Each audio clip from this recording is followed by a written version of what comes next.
In tutta la mia vita professionale non mi è mai capitato di arrivare da un cliente e vederlo soddisfatto di due cose. 1. La velocità del suo PC.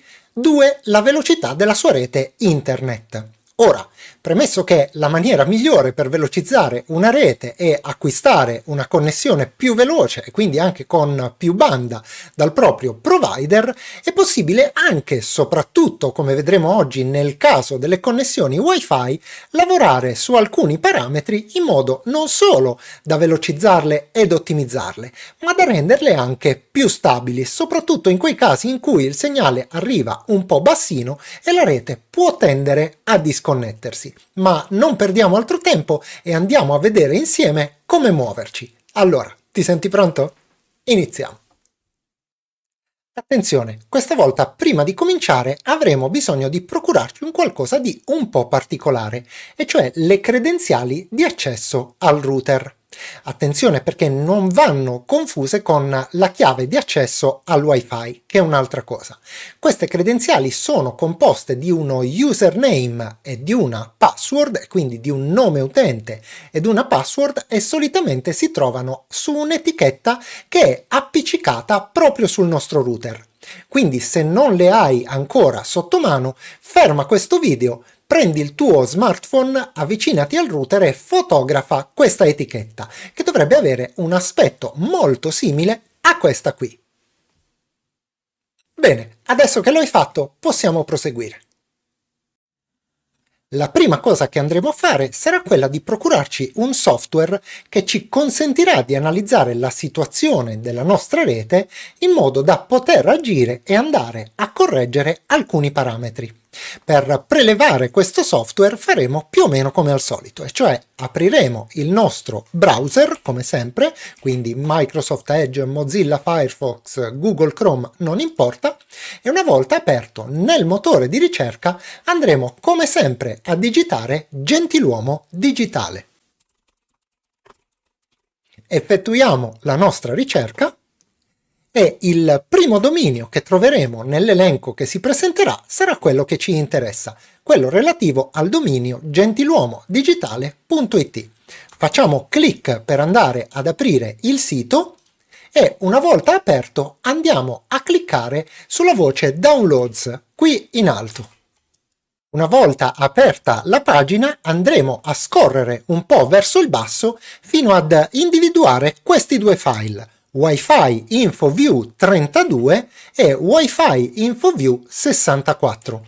A seconda che il tuo computer abbia un sistema operativo, e cioè una versione di Windows a 32 oppure a 64 bit, scaricheremo la relativa versione dal sito. Se non sai se il tuo computer è dotato di un Windows a 32 oppure a 64 bit, potrai in ogni caso scaricare la versione a 32 che funziona su qualunque sistema operativo. Nel mio caso ho Windows 11 e come tutti i Windows 11 è a 64 bit, quindi cliccherò su questo pulsante per andare a scaricare il file.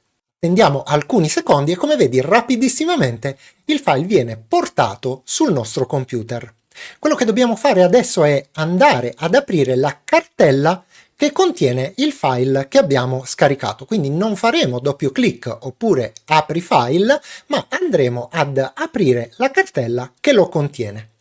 Possiamo chiudere il browser che non ci serve più e cliccare con il pulsante destro del mouse sul file appena scaricato.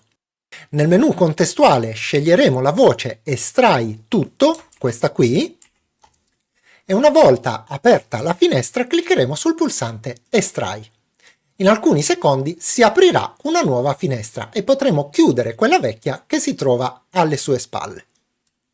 Andremo quindi a fare un doppio clic sul file wifi infoview.exe che si trova all'interno della cartella per andare ad aprire il nostro programma.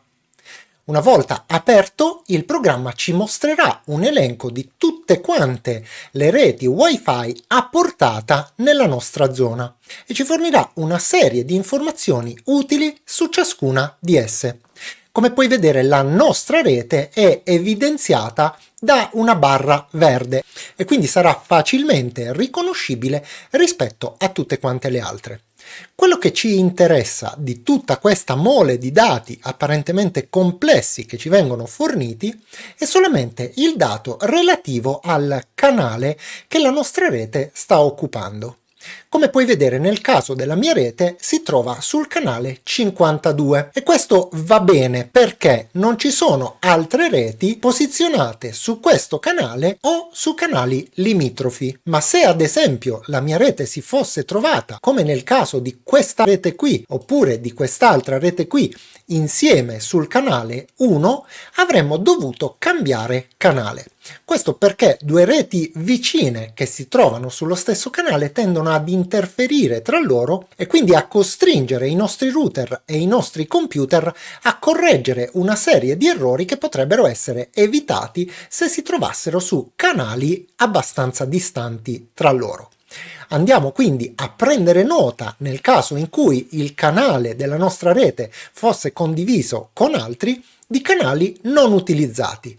Usualmente potrai scegliere dei canali nella banda da 1 a 14 oppure di reti che vanno su questa banda C come queste due su canali con valori anche molto più alti come 52, 104 e così via in questo caso. Una volta definito il canale su cui vogliamo andare, che deve essere, ripeto, un canale non occupato da altre reti, potremo prendere nota del numero desiderato e chiudere questo programma. Una volta individuato il nostro canale libero, dovremo andare ad impostarlo sul nostro router, ma per farlo dobbiamo conoscere l'indirizzo IP dello stesso. Come facciamo a conoscere l'indirizzo IP del nostro router? Quello che dobbiamo fare è andare qui in basso sulla lente di ricerca, aprirla e digitare CMD. Potremo quindi cliccare su Prompt dei comandi e una volta aperto dare il comando ipconfig.